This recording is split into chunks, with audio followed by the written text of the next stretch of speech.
Wow. Wow. 122-97. What an embarrassing loss tonight. Once again in Houston against the Rockets. I'm lost for words, y'all. I'm not going to lie to you guys. This was a terrible performance. I don't know what it is. Not having Fox doesn't help, but at the same time, you should not be losing the 122-97 to the Houston Rockets. At some point, you were down by 40. This cannot happen. The Rockets are not this good. And I was watching the entire telecast for the Rockets, and one thing that really stood out to me was that the analyst said the Kings aren't taking the Rockets serious, and they really should. They're doing some soul searching, quote. And I thought that was very, very astonishing because a lot of teams league-wide are going to act like the Rockets are last year's team, but they are definitely tougher than last year. They brought some veterans in, like a Dylan Brooks, like a Fred VanVleet. As much as I don't love Fred's game, I can't deny that he's pretty tough in so many regards. And obviously Dylan Brooks is a tough mother huffer, so he brings that edge. You saw it again tonight. He's blowing kisses to the crowd this time. Last game he was blowing kisses to the Kings bench. And it was really empty tonight at the Rockets arena, but that's just the way it is. Like, I don't know if it's always that empty but that was also very embarrassing from my perspective, at least, because it should be a sellout. I mean, it's a Monday night, but yet again, it's hard to sell out when you're quote unquote a bad team searching to be a good team. And so far in two performances against the Kings, they've looked like a good team when we all know that that's not the truth. But you got to take it for what it is and just go by what you've seen so far, right? In 6 games, the Kings are 2-4, the Rockets are 3-3. But it's the way they've lost the last 2 games that is extremely concerning. I get it. Once Fox comes back, he's going to stabilize the team and the team will be a lot better. But you shouldn't have to depend on Fox this much against a team like this. Now, if you're facing the Boston Celtics, the Milwaukee Bucks, the Denver Nuggets, teams like those, then I'd be like, okay, that makes sense. But when it comes to the Houston Rockets and you lose like this, something is wrong. Sabonis once again extremely soft. Missing free throws once again. Extremely passive. And I'm calling him soft because he's so talented. He's so damn good. Yet he has taken zero responsibility of this team as the leader, as one of the leaders of this team. He has taken zero responsibility, and we've seen it twice already. And baby Joker, Alperen Sengun, destroyed him tonight. Now that kid, as I've said since the day he declared for the draft that he was going to be so good, that's going to happen. He's already really good. The kid's going to be a star in this league if the Rockets don't misuse him, which it looks like they're doing a much better job than last year and understanding what his strengths are and how they can feed off of him. All they really got to do is watch the Kings play and use him the exact same way that the Kings use Sabonis. They're going to be just fine because Sengun is that plus more. I feel like he's just younger than Sabonis and he still hasn't really grown into his man strength yet, but he's just so gifted. But Sabonis, man, it's been tough to watch him because I've defended him so much, and at the same time, I understand that he is a Robin, maybe even a third best player on the championship team. But right now, for 2, 3, 4 games, you have to have the capabilities of wanting to take over games offensively because you are the offensive hub for the Sacramento Kings. Last year's best offense in basketball, a historic offense in basketball. Right now, he's not playing with that type of confidence, which is extremely concerning. Again, it's the way he has approached these last 2 games that makes you very upset. And at the end of the day, as I said before the game started, looking at the big picture, most teams without their quote unquote superstar player is going to look discombobulated at times. And that's what the Kings are going through. I understand that once Fox comes back, the team will be just fine. But at the same time, you want other guys to have that next up mentality and to actually step up and do something with the opportunity. Davion Mitchell has not seized the moment. He's been terrible in the last two performances, and it's not good. It truly is not good to see that. Harrison Barnes, to me, the fact that he was passing up shots in the post against Fred VanVleet, who was 8 inches shorter than him, that's an issue. I don't care who you are. If you're that much taller, you better go into him and rise over him and shoot the damn basketball. That was unacceptable. As I said, he had a 2-game hall pass after that great first game performance. That hall pass has expired a long time ago. And I told you guys, and I've said this in the past, we're going to see games like that. It's just bad. Tonight was just bad. This team got to look themselves in the mirror and just man up and hold each other accountable, because right now these 2 games feels like the old Kings. And that's a sad, sad thing to say. That's a sad thing to say. It's really unfortunate, man. Make sure you guys hit the like button. Huge shout out to Medici Sacramento as well. A great pizza spot. The lone positive of this show is that Medici Sacramento is just so damn good. Delicious pizza before and after every game. You guys should definitely check them out. And also Butcher and Barrel. Also right there, right across Medici, right next to the Irish pub, right next to the ice rink. A great new steakhouse who prides itself on having the best of the best aged meats, A1 steaks. You got to try them out. Butcher and Barrel. Tell them that Cowbell Kingdom sent you guys. It's tough. It's tough to really dissect what the hell happened. But what we do know is that this team is lacking some leadership right now.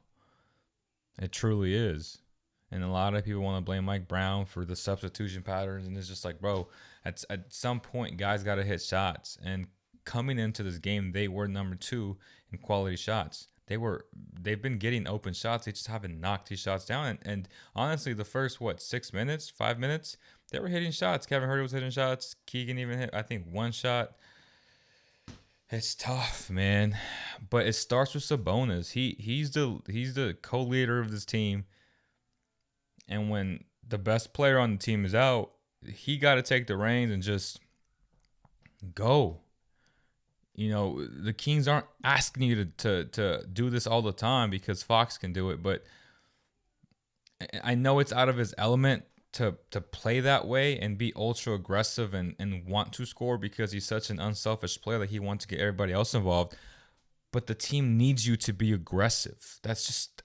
it's common sense. Like, we can all see it on the outside looking in, and it's surprising that the coaching staff or even himself cannot see the fact that this team needs him so badly to score the basketball. It makes absolute zero sense to me. Absolutely no sense to me, right? Oh, man. And then Keegan has just shot the ball very badly. He just has. He's getting quality looks.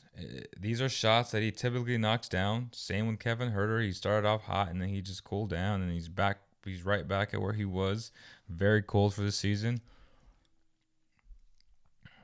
It's just crazy to see how good De'Aaron Fox is and how he impacts the game. But it's also concerning because if you're going to lose to the Rockets and make Fred VanVleet look like he's actually good,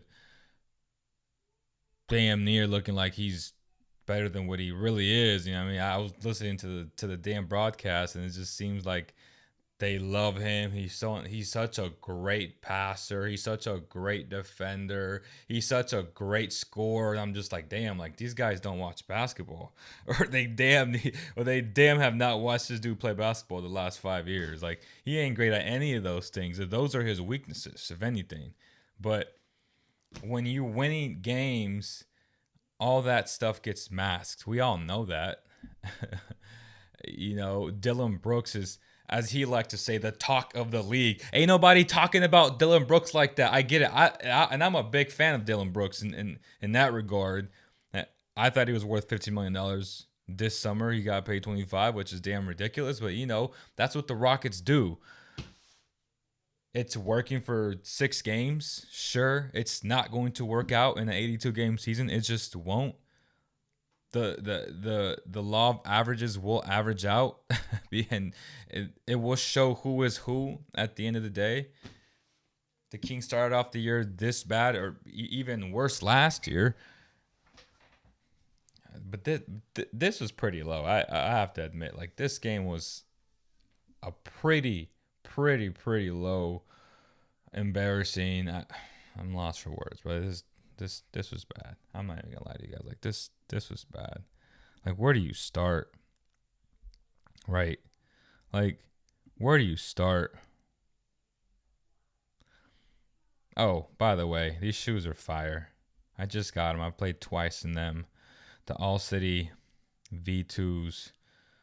Phenomenal shoes by way of Wade, also known as Leaning. It's Leaning, and then they gave Dwayne his own line under Leaning. So yeah, I'd highly recommend these shoes.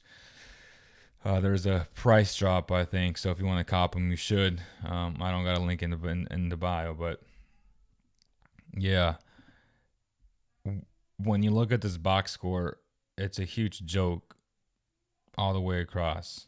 Right? Like, look at that. Davion Mitchell minus 30, 5 points, 1 of 5. Keegan Murray 12 points, 2 of 6.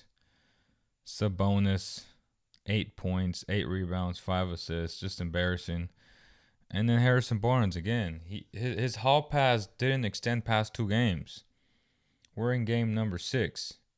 So game 2 and 3 were his hall passes. He needs to be better. He also needs to be aggressive. And then on the other hand, man, honestly, like, Jalen Green looked good today. He really did. He was under control. He wasn't forcing it as much as he has in the previous 2 years. He looked good, man. I was very impressed by what I saw from him. At the same time, this wasn't the best version of the Kings, but I think as a whole, when you have a good coach like Ime Udoka, you are going to get better, right? You are going to improve in certain areas of the game that you weren't good at. It looks like they're playing with more emphasis on being physical, and the Kings felt that tonight. Malik Monk was in foul trouble early on in the game, and he didn't really play most of that second quarter. The Kings suffered. Nobody besides Fox and Malik Monk at the moment can get off their own shot, and that's a huge issue. See, that's where you need a third guy, which everything that I've said in the past 2 years, and especially last year, having a guy like a DeMar DeRozan, having a guy that can actually score the ball, create his own shot, create for others in this type of system will benefit you in so many ways. But yeah, people want to say, oh, Harrison Barnes, he's a locker room guy. He's a constant professional, which are all true. These are all true. But I've seen too much of 3-point games from Harrison Barnes. Like, this is unacceptable. I don't care if you scored 33 points in your first game and you scored 3 points in your 6th game. These are the inconsistencies that I've been saying for the last 5 years with Harrison Barnes. This cannot happen. This cannot happen, and it's a huge issue, man. This final score doesn't indicate how bad the game was. Honestly, it looks better than what it really was, right? Because the Kings outscored them by 12 in the fourth quarter. It was never that close. The game was a blowout. So it's just tough. It's just tough, man. Davion won't be in the league in 2 years. He will have a great career in Europe. He'll be in the league. Ralph says garbage. There's a player body language towards Mike Brown is not the best. Something to keep an eye on. They'll be fine. Oh, Mitchell ain't it. Whoa. Team played soft. Yes, they did. Sengun had a better feel for the game than Sabonis. Yeah, he did. I mean, y'all know me. I'm a huge fan of Sengun. I've been saying this since the moment he came out of the draft that he would be special. He showed a lot of that last year. Now he's really putting it together with a guy like, again, Ime Udoka, who can get the best out of you as a head coach. His issues were off the court with the Boston Celtics. It wasn't necessarily on the court because he took them to the NBA Finals in year one. So, he truly is a very, very good basketball coach. There was no effort, no intensity. It was pathetic from the whole team. Sabonis got his extension. It's supposed to be an all-star. Soft. Yeah, again, including myself, this is an overreaction. Looking at the big picture on the game to game, I feel like you can be critical. You should be able to voice your opinions, and you should be able to be upset at certain guys. It's rightfully deserved, but at the same time, as I said before the game, looking at the big picture, once Fox comes back, it'll stabilize the team. The Kings go back to being the Kings of last year, but it is concerning if he does go down for a longer extended period of time, and it's frightening because if you don't have, besides Monk, that third guy, and we were hoping that that'd be Keegan, and it still can be Keegan, but I would rather have another guy as well to add to a potential of a Keegan being that guy. And I feel like a DeMar DeRozan could be that type of guy that can score in volume, can get you buckets when you most need it. Like right now, like who's scoring for the Kings? They haven't touched 100. Like they haven't touched 100 points. Like it's crazy. Like it's insane, and that's why I feel like people overthink it sometimes with some of these guys. And I know at the end of the day, you have to get stops to win championships. But damn it, if you don't score, it doesn't really matter. It just doesn't. The coach of the year curse is real. I didn't even know that. The players, I did not know that. Atrocious squad. This is what happens when you ask low motor players to play defense and offense. One is going to give, but eventually both fall apart. Sabonis looked defeated before the last two games started. Not a good way to lead. Sabonis is good, but he's not that guy you want him. Well, Fox is out. That's a good point. This team misses Lyles more than they expected, and people realize Fox being out is a major difference, but they went out there like they don't care. It's a great point. I mean, in terms of Lyles, like, yeah, they miss him, but he's not the reason why they're losing. Like, even if he was playing, they still would have lost. Like, they still would have lost like this because he doesn't make that big of a difference. Like, he really doesn't. And I get it. And I tweeted it out. Sasha is an awful defender. As good of a shooter he is, and he hasn't really shown that statistically yet because he's missed a lot of shots. But we all know he's a great shooter, and teams act like he's a great shooter because they're closing super hard on him, and they're top blocking him. So it's not like he's not, but at the same time, you get paid to hit shots, and it's a result-driven league, so you got to hit those shots. And right now, he's not hitting those shots along with everybody else. Sabonis was outplayed both by the Turkish kid in Houston. Yeah, he's good, man. Alperen Şengün was good. I'm calling that Barnes will be on the bench before the end of the season. It'll be Fox, Herter, Murray, Lyles, and Sabonis. I was worried Barnes would lose that fire after game one. Sasha needs to be more aggressive. I mean, he's just Sasha, bro. Like I don't expect much from him in that regard. That's not his obligation. That's not his duty. That's not his responsibility. That's on Sabonis, the guy who gets paid like a star to be that type of guy. Monty messed up the offseason. Now he has to fix it before the trade deadline. Trade needs to happen. Herter and Davion need to be traded along with more than third star like Pascal. Oof. Oh. And, both Rob and I are supposed to do a show probably tomorrow about Pascal going to the Kings. I'm not fired up about that because I don't love Pascal Siakam.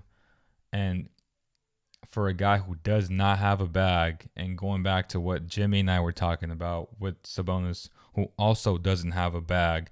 The only two guys who have a bag is Malik and Fox. You're going to add another guy who doesn't have a bag and really doesn't really create for himself like that.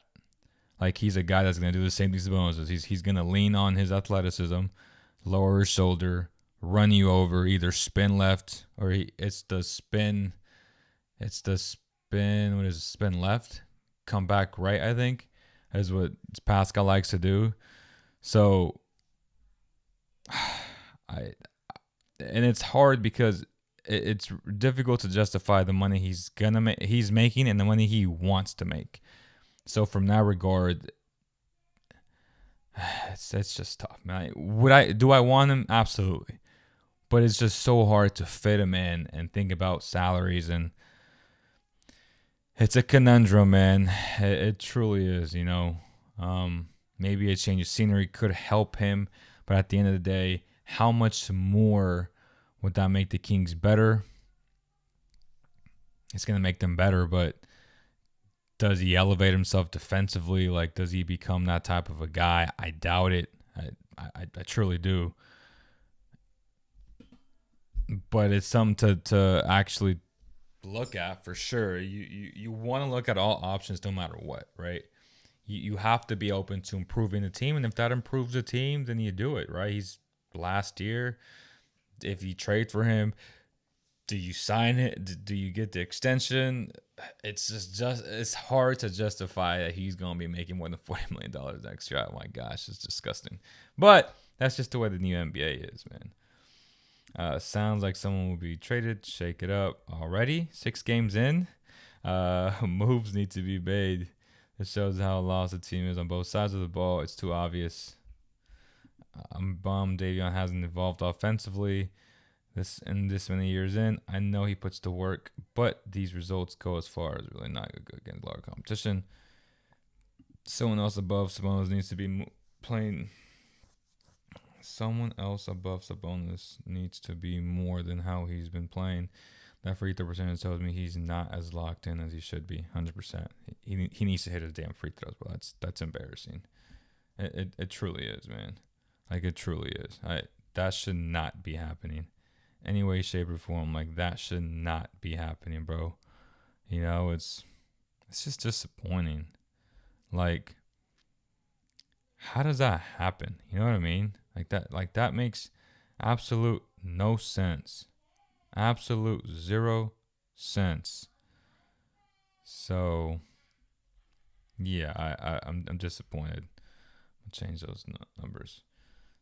Leo, do you think they are so focused on defense that they are running their offense? They're ruining their offensive rhythm. I get their defense has been atrocious, but they seem to be tired on offense and shots are off. I don't think that's it either, bro. I really don't. I know you're seeing that on Twitter and people are just tweeting shit out, but the reality is, and that's what people do, but the reality is they're getting quality shots. That happens. Like, if we want to claim that they're playing better or harder on defense, they're still being broken down, right? They're still being undisciplined. You want Şengün to shoot these shots. Yeah, he made a few, but once a guy has it going, he's going to be extremely confident, and he's going to be doing things that he typically doesn't do. Biting on dudes' pump fakes when they're not good shooters. I mean, what are you doing? That's in the scouting report, bro. Like, read the effing scouting report. It's not that difficult. Be a student of the game and just be disciplined defensively. They've had their moments, absolutely. But at the same time, it's hard for me to buy into the fact that they're playing so hard on defense, which is, again, it's untrue in my opinion, from my perspective, that they're missing these shots. They're missing shots because they're missing shots, not because they're playing harder on defense, because they still have too many breakdowns to even make that claim. Like, that makes no sense to me, but that's just my opinion. What do I know? I'd rather have Levine and DeRozan. That's tough, man. I mean, that's a tough argument. Maybe, maybe not. I wouldn't, but that's just me. Um, Kevin Hurt or Davion don't have bags either. Let's be very honest. 100% agree. 1000% agree. I didn't. That's why I said the only two guys on this team that have a bag is Malik and Fox. I don't want to name the whole team. Be like, oh, this guy don't have a bag. It's like, no, the only two guys on this team who have a bag is Fox and Malik. That's it. What do you feel the best fit for the Kings besides DeRozan? Obviously, the best fit for the Kings is OG, but are the Raptors willing to trade him? That's the only question, and I just feel like he has much more trade value than a guy like Pascal, who again has the accolades that OG doesn't. But we all know OG is just a better player, especially because he's younger. He's just a better defender. He's a better shooter. Is he a better scorer? No, but to me, it matters how you score. Again, he doesn't have a bag, but at the same time, would I rather have him over Harrison Barnes? Absolutely.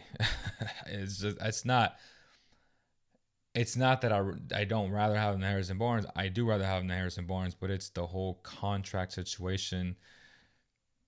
Because at the end of the day, do you convince someone next year if he doesn't resign? Right? If you don't want to get stuck with this trio of Fox, Sabonis, and Siakam, does someone else come into the frame? You free up all this money.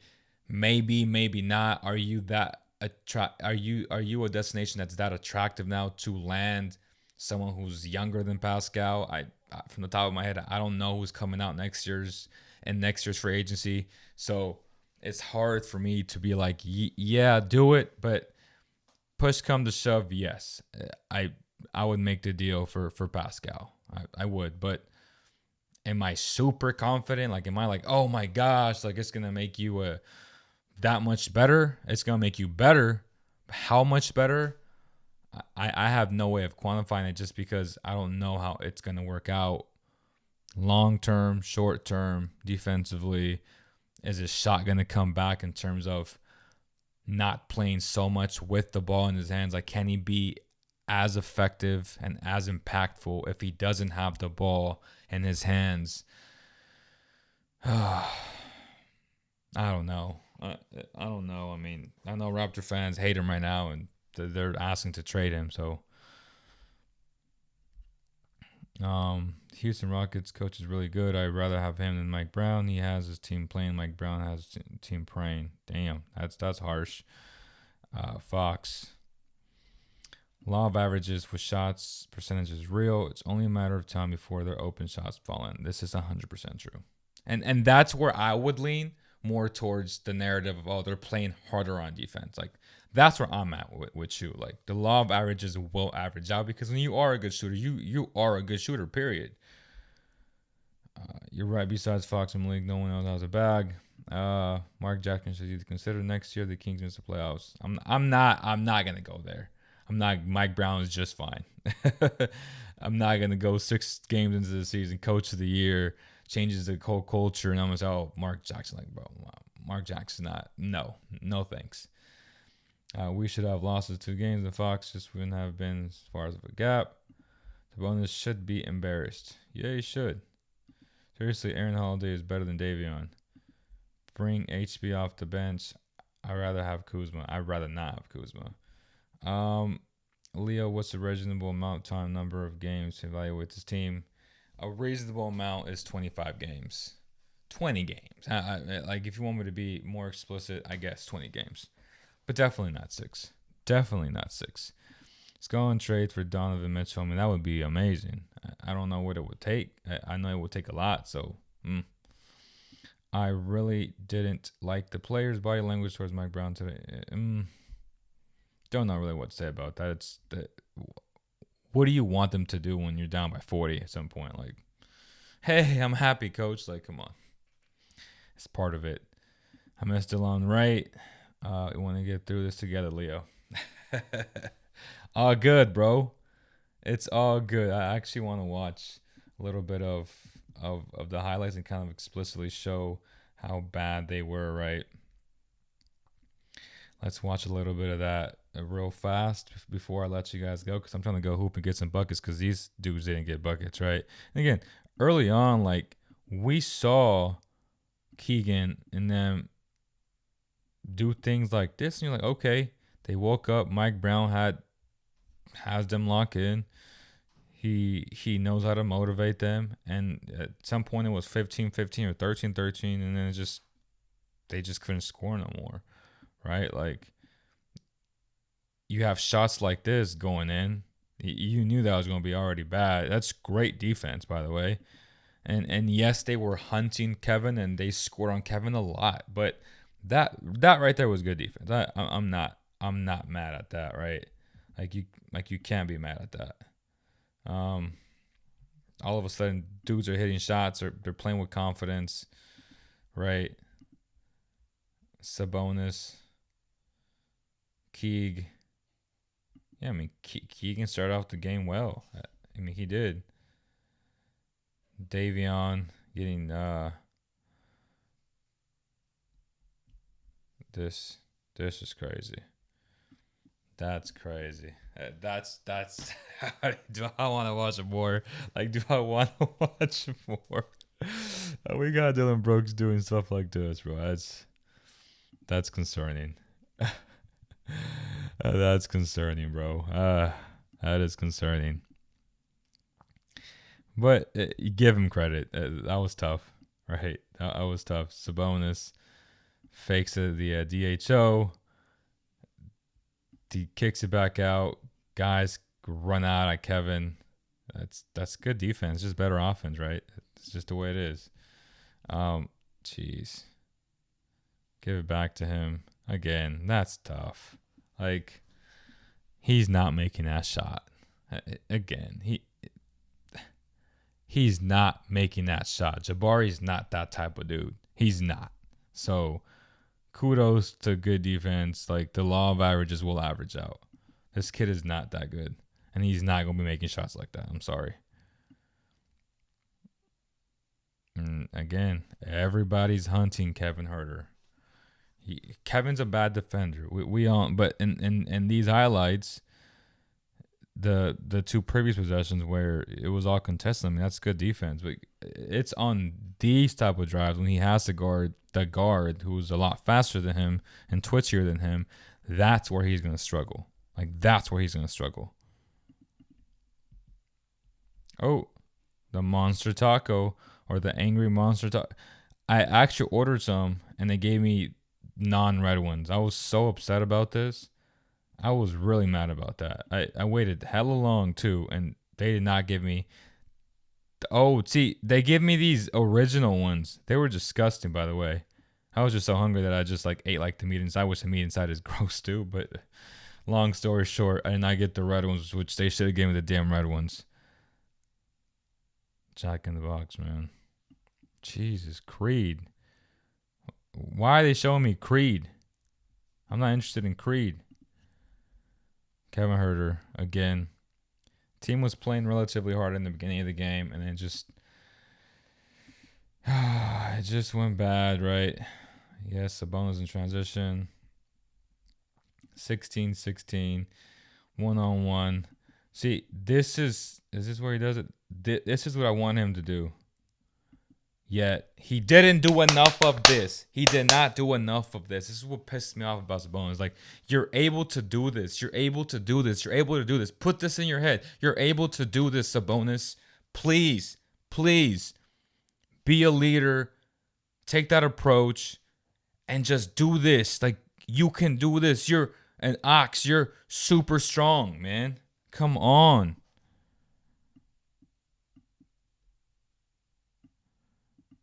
Again, Malik got him going dancing and dancing and dancing and dancing. This is tough. That's tough. And that's Malik, man. Malik can do these type of things. It's hard to do this when you're in foul trouble, though. That made absolute zero sense that he was in foul trouble. Like, that don't even make no sense. That's just tough. Like, oof. That's just a great move. Like, yeah, I want to be harsh on Sasha, but that's a great offensive move. That's great footwork, right? Jay Sean Tate, who I think would be a great role player on the Kings and on every team, really, because he's just a tough son of a gun.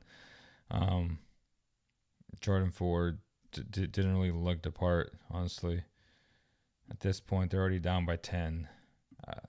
That's tough.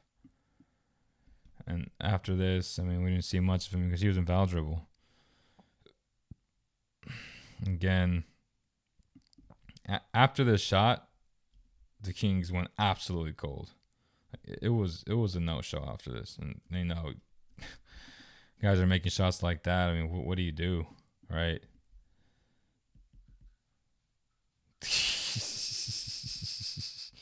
I mean, this is the Kings in a nutshell.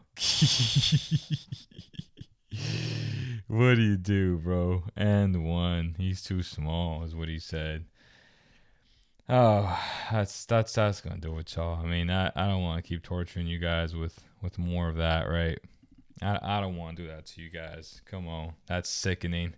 That was tough. Make sure you guys hit the like button. Come on, yo. That was tough. I don't want to watch no more. I don't want to watch no more of that. That was really bad. That was really bad, yo. But yes, I'm going to go play basketball right now. 24-hour fitness on Fulton Avenue. Make sure you guys pull up. I'll be there hopefully by 9-ish. By 8:35-ish. Vince, you want to pull up, man. It is what it is, yo. Yeah, no. The commercial is more exciting than the game. It's true, yo. But, hey, pull up, man. 24-hour fitness on Fulton Avenue. I'm going to be there getting some buckets. Make sure you guys check out the entire show later if you didn't get to watch it live. I appreciate the people that did show up, man. Again, thank you guys so much on behalf of the entire CK family. Make sure you guys check out the content on Instagram, as you guys always do, which I love you guys on Instagram. But we need more of that support on YouTube as well. I get it, man. It's tough to show up after you get demolished like this. But again, I appreciate you guys, and I'll see you guys on the next one. Peace.